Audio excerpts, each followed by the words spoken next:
বিসমিল্লাহির রহমানির রহিম। আজকে আপনাদেরকে আমি যে টপিকটা নিয়ে কথা বলবো আপনাদের সাথে, সে টপিকটা হচ্ছে লাইক ফর লাইকের অটোবোটের যে আগের টিউটোরিয়ালে যে স্ক্রিপ্টটা নিয়ে কথা বলছি, এই স্ক্রিপ্টটার বিষয়ে একাধিক ব্যক্তির একটা প্রশ্ন থেকে গেছে। সেটা হচ্ছে কিভাবে আমরা এই স্ক্রিপ্টটার কাজটি ফাস্ট কিংবা স্লো করে নিব। এক্ষেত্রে আমি বলে রাখি, প্রথমত এই স্ক্রিপ্টটার ন্যূনতম একটি বেসিক ধারণা আপনাদের ভিতরে থাকতে হবে। যদি থাকে তবেই সেক্ষেত্রে যদি এই স্পিডটা কমানো বা বাড়ানোর ক্ষেত্রে আপনাদের জন্য অনেক সহজ হবে। কিন্তু একটা বিষয় বারবার বলে রাখি, সেটি হচ্ছে যে এই স্ক্রিপ্টটা কাজ স্লো করবে নাকি ফাস্ট করবে সেটা অনেক কিছুর উপরে ডিপেন্ড করবে। প্রথমত আপনাকে মাথায় রাখতে হবে যে আপনি যে ইন্টারনেট চালাচ্ছেন সে ইন্টারনেটের গতিটা কেমন বা স্পিডটা কেমন। যদি আপনার ইন্টারনেট গতি অনেক বেশি থাকে সেক্ষেত্রে টাইমটা কমাই দিলে আপনার জন্য অনেক ভালো হবে। কিন্তু যদি আপনার ইন্টারনেটের গতিটা যদি ধীর গতিতে হয়ে থাকে সেক্ষেত্রে কিন্তু টাইমটা কমাই দিলে অনেক জটিলতার মধ্যে পড়তে হবে, তাতে স্ক্রিপ্টটা সঠিকভাবে কাজ করবে না। যে কারণে এই সময়টা কমানো বা বাড়ানোর ব্যাপারটা যদি আপনাদের ধারণা থাকে সেক্ষেত্রে নিজে থেকেই কিন্তু আপনারা এই স্কিপের সময়টা কমায় বা বাড়ায় নিতে পারবেন। তাহলে চলুন আমি ন্যূনতম একটি বেসিক ধারণা আপনাদেরকে দেওয়ার চেষ্টা করতেছি। আপনারা যদি বুঝতে না পারেন সেক্ষেত্রে আমার সার্বিক বা সর্বোচ্চ সহযোগিতাটা আপনাদের প্রতি থাকবে। আমার ফোন নাম্বার দেওয়া থাকবে, চাইলে আপনারা আমার ফোন নাম্বার দিয়ে ফোন দিয়ে আপনারা জেনে নিতে পারবেন। চলুন তাহলে সরাসরি কাজে চলে যাই। আমরা আগের টিউটোরিয়ালে কিন্তু অলরেডি দেখাইছি যে কিভাবে একটি লাইক ফর লাইকের অটোবোট তৈরি করবেন। সে বিষয় নিয়ে কোনো কথা না বলে আমি সরাসরি মজিলা ফায়ারফক্স ওপেন করে সেখান থেকে আইম্যাক্রোজ স্ক্রিপ্টের যে এখানে লিস্টটাই আছে এই লিস্টটি আমি এখানে দেখাচ্ছি বা শো হচ্ছে। এখানে দেখুন ফেসবুক ফলো নিয়ে যদি আমি কথা বলি তাহলে আমার বিশ্বাস যে বাকি যে স্ক্রিপ্টগুলো আছে সেগুলো আপনারা অনায়াসেই স্পিডটা বা সময়টা কমায় বা বাড়ায় নিতে পারবেন। তাহলে এই বিষয়ে কথা বলতে গেলে প্রথমত আমাকে যে বিষয়টা আসতে হবে সেটি হচ্ছে আমরা যে স্ক্রিপ্টটার টাইমটা কমাবো বা বাড়াবো সেই স্ক্রিপ্টটার উপরে সিলেক্ট করে এখানে এডিট ম্যাক্রোস এই অপশনটি ওপেন করে নেব। এখানে এই স্ক্রিপ্টটা কিভাবে কাজ করছে সেই ব্যাপারে আপনাকে একটু ধারণা দেই। প্রথম কথা সেটা হচ্ছে আমাদের এখানে দেখুন সেট ভার্সন 1, এখানে একটি মিনিমাম টাইম ম্যাক্সিমাম টাইম দেওয়া আছে। যে এখানে দেখুন যে ভার্সন 1 এ মিনিমাম টাইম দেওয়া আছে 10, ম্যাক্সিমাম টাইম দেওয়া আছে 10। তার মানে 10 সেকেন্ডের মধ্যে এই ভার্সন 1 এর কাজটা শেষ করবে। ভার্সন 2 এর ক্ষেত্রে 15-15, ভার্সন 3 এর ক্ষেত্রে 20-20 বা ভার্সন 4 ক্ষেত্রে সেটাও 20 সেকেন্ড 20 সেকেন্ড করে মিনিমাম এবং ম্যাক্সিমাম টাইম দেওয়া আছে। হয়তোবা সেক্ষেত্রে মিনিমাম বা ম্যাক্সিমাম টাইমটা আপনারা কমায় নিতে পারেন বা বাড়ায় নিতে পারেন, সেটা আপনার ইন্টারনেটের স্পিডের উপরে ডিপেন্ড করবে। এখন এই স্ক্রিপ্টটি কিভাবে কাজ করে সে ব্যাপারে একটি বেসিক ধারণা দেই। প্রথমত যখন স্ক্রিপ্টটা আপনারা প্লে করবেন তখন ওয়েট সেকেন্ড ভার্সন 4, অর্থাৎ ভার্সন 4 এর যে সেকেন্ড, অর্থাৎ এখানে আমরা মিনিমাম ম্যাক্সিমাম দুইটাতে 20 সেকেন্ড 20 সেকেন্ড দেখছি। এই 20 সেকেন্ড সময় প্রথমত স্ক্রিপ্টটা প্লে করার পর নিবে।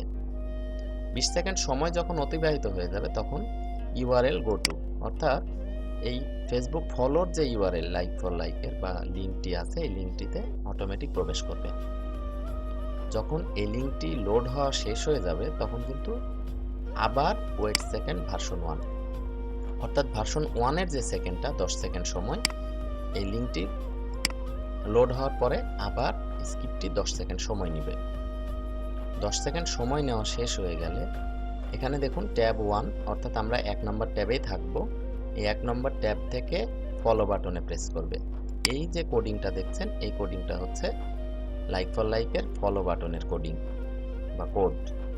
এরপরে ফলো বাটনে যখন কোডটা থাকবে, যে কোডটা আছে, ফলো বাটনে প্রেস করলে অটোমেটিক্যালি নতুন একটি ট্যাবে কিন্তু প্রবেশ করবে। দ্বিতীয় ট্যাবে যখন প্রবেশ করবে তখন কিন্তু আবার ভার্সন 1 এর যে সময়টা, এই সময়টা অর্থাৎ 10 সেকেন্ড সময়, এই 10 সেকেন্ড সময় নেবে। 10 সেকেন্ড সময় নেওয়া যখন শেষ হয়ে যাবে, পেজটা লোড হওয়ার পরে এখানে দ্বিতীয় ট্যাবে গিয়ে এখানে ফেসবুক ফলো বাটনে প্রেস করবে। ফলো বাটনে প্রেস করার পর ট্যাব 2 থেকে আবার অপেক্ষা করবে ভার্সন 2 টাইম, অর্থাৎ ভার্সন 2 টাইম কত দেওয়া আছে, ভার্সন 2 এখানে দেখুন 15 সেকেন্ড 15 সেকেন্ড, অর্থাৎ মিনিমাম ম্যাক্সিমাম দুইটা এক্ষেত্রে এক। এখানে আমরা চাইলে আরো কমায় নিতে পারবো। 15 সেকেন্ড অপেক্ষা করার পর তারপরের স্টেপে কি কাজ করবে, যে বাকি যে ট্যাবগুলো আছে, যে পাশে যে ট্যাবগুলো থাকবে এই ট্যাবগুলো ক্লোজ করে দিবে। ক্লোজ করার পর আবার সময় নেবে ভার্সন 1 এর, অর্থাৎ 10 সেকেন্ড সময়। তারপরে 1 নাম্বার ট্যাব যেহেতু ফেরত আসছে স্ক্রিপ্টটা, 1 নাম্বার ট্যাবে এসে এখানে কনফার্ম বাটনের যে কোড, সেই কোডটা এখানে দেওয়া আছে, অর্থাৎ সে কনফার্ম বাটনে প্রেস করবে। প্রেস করলেই তার অর্থাৎ এই টোটাল সিস্টেমটাই একটি ফলো শেষ হবে। এখান থেকে দেখুন ভার্সন 1 থেকে শুরু হবে, এটা তো ইউআরএল পেজটা একবারই লোড হবে। তারপরে দেখুন এখান থেকে ভার্সন 1 থেকে শুরু করে কনফার্ম বাটন পর্যন্ত এই টোটাল সিস্টেমটা হচ্ছে একটি মাত্র ফলোর জন্য এই কোডগুলো ব্যবহার করা হয়েছে। হয়তোবা অনেকেরই আছে যারা আমার কথাগুলো বুঝতে একটু অসুবিধা হতে পারে, যার জন্য আমি প্র্যাকটিক্যালি কাজটা করে দেখিয়ে দিচ্ছি যে স্ক্রিপ্টটা কিভাবে কাজ করছে। এখন আমরা এখানে সেভ অ্যান্ড ক্লোজ বাটনে প্রেস করলে ক্লোজ হয়ে গেল। এখন আমরা ফেসবুক ফলোতে সিলেক্ট করে এখানে প্লে বাটনে যদি চাপ দিই, দেখুন স্টার্ট হয়ে গেছে। ওয়েট সেকেন্ড ভার্সন 4, এখানে দেখবেন খেয়াল করে এখানে ভার্সন 4 এর যে সেকেন্ডটা দেওয়া আছে সেটা হচ্ছে 20 সেকেন্ড সময়, অর্থাৎ সে 20 সেকেন্ড সময় নেবে। খেয়াল করে দেখুন এটা কিন্তু ঠিক এক্স্যাক্টলি 20 সেকেন্ড সময় নেবে। 20 সেকেন্ড যখন সময়টা শেষ হয়ে যাবে, অর্থাৎ এখানে 0 সেকেন্ড চলে আসবে, তখন এই পেজটি লোড হয়ে গেল। লোড হওয়ার পরে দেখুন ভার্সন 1 এর যে সময় সেই সময়টা নিচ্ছে, তার মানে 10 সেকেন্ড অপেক্ষা করছে। 10 সেকেন্ড অপেক্ষা শেষ হয়ে গেলে তারপরে দেখুন ফলো বাটনে প্রেস করছে, দ্বিতীয় ট্যাবে আসছে। দ্বিতীয় ট্যাবে আসার পরে কিন্তু দেখুন আবার ওয়েট সেকেন্ড ভার্সন 1, অর্থাৎ ভার্সন 1 এর সেকেন্ড কত, 10 সেকেন্ড। 10 সেকেন্ড অপেক্ষা করছে, করার পরে এখন ফলো বাটনে সে প্রেস করে দিল, দেখেন প্রেস করা শেষ। এখন সে কি করবে, ট্যাব 2 থেকে আবার ভার্সন 2 অর্থাৎ ভার্সন 2 তে আমরা কত সিলেক্ট করছি খেয়াল করবেন, 15 সেকেন্ড। 15 সেকেন্ড সে অপেক্ষা করবে। এখন কিন্তু এই প্রক্রিয়াটা চলছে। 15 সেকেন্ড অপেক্ষা করার পরে সে 1 নাম্বার ট্যাবে আবার চলে আসলো, ইভেন আগের ট্যাবগুলো ক্লোজ করে দিল। দেওয়ার পরে আবার ভার্সন 1 অর্থাৎ ভার্সন 1 এর ক্ষেত্রে 10 সেকেন্ড সে সময় নিল, নেওয়ার পরে কনফার্ম বাটনে প্রেস করলো। করার পর আবার টোটাল প্রসেসটা আবার প্রথম থেকে শুরু হলো। এখন কথা হচ্ছে আমরা কিভাবে কমাবো। আমার বিশ্বাস আপনারা অনেকে বুঝতে পারছেন, না বুঝতে পারলে আমি ব্যাপারটা আবারও বোঝাই বলি। প্রথমে ভার্সন 4 এর যে সময়, অর্থাৎ ভার্সন 4 এর সময় কত, 20 সেকেন্ড। 20 সেকেন্ড সময় অপেক্ষা করছে। 20 সেকেন্ড অপেক্ষা করার পরে সে লাইক ফর লাইকের যে ফেসবুক ফলোর যে লিঙ্ক, এই লিঙ্কে ঢুকছে। ঢোকার পরে সে ভার্সন 1 এর 10 সেকেন্ড সময় নিচ্ছে। 10 সেকেন্ড সময় নেওয়ার পরে সে ফলো বাটনে প্রেস করছে, আবার 10 সেকেন্ড সময় নিচ্ছে। নেওয়ার পরে সে ফেসবুক ফলো বাটনে প্রেস করছে। তারপরে ফেসবুক ফলো বাটনে যখন প্রেস করা হয়ে যাচ্ছে তখন সে আবার ভার্সন 2 অর্থাৎ 15 সেকেন্ড সময় নিচ্ছে। এই 15 সেকেন্ড সময়টা নেওয়ার পর সে ট্যাবটা ক্লোজ করে কনফার্ম বাটনে প্রেস করছে। টোটাল সিস্টেমটা এই। এখন চলুন আমরা সময়টা একটু কমাই দিই। ভার্সন 1 এর মিনিমাম সময় কত করলাম, 10 সেকেন্ড আছে এখানে মিনিমাম সময়।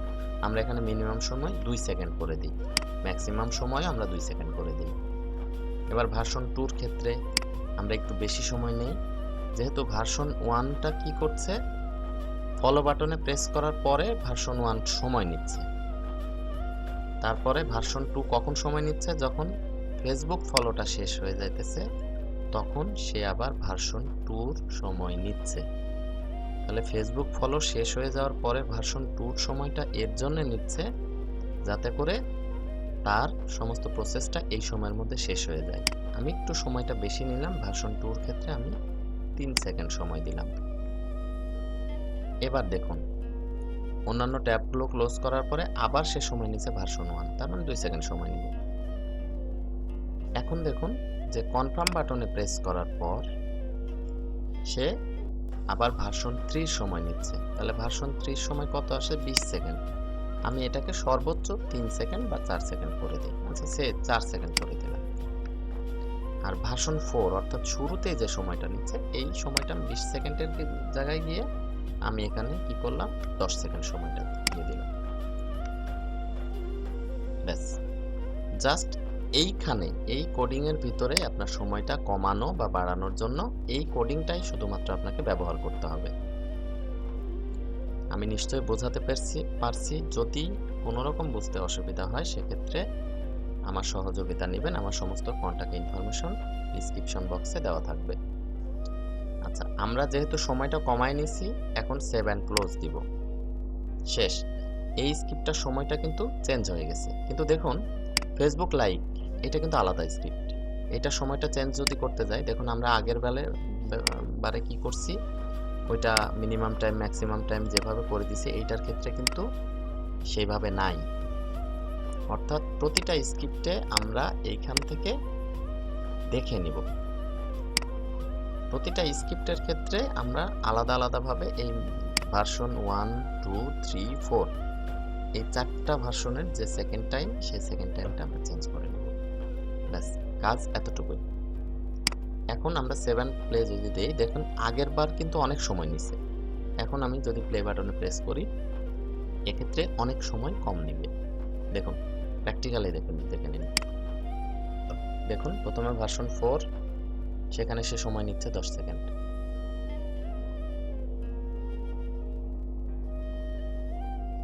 দশ সেকেন্ডের পর পেজটা লোড নিচ্ছে। ভার্সন 1-এ সময় নিচ্ছে কম। এই বাটনে গেল। এখানে যেহেতু আমার আগে ফলো করা আছে, যে কারণে এখানে ফলোটা মারবে না। শেষ। কনফার্ম বাটনে প্রেস করবে। এখন দেখুন সময়টা কিন্তু কম লাগছে।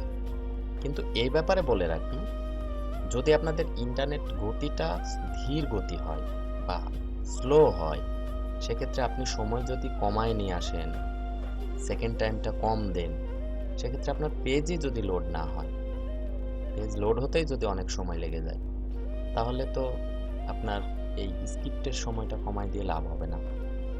যার জন্য বিষয়টা টোটাল আপনাদের প্র্যাকটিক্যালি নিজে থেকে স্টাডি করতে হবে। তবে এ ব্যাপারে পরিষ্কারভাবে বুঝতে পারবেন যে কিভাবে আপনি সময়টা কমাবেন বা বাড়াবেন।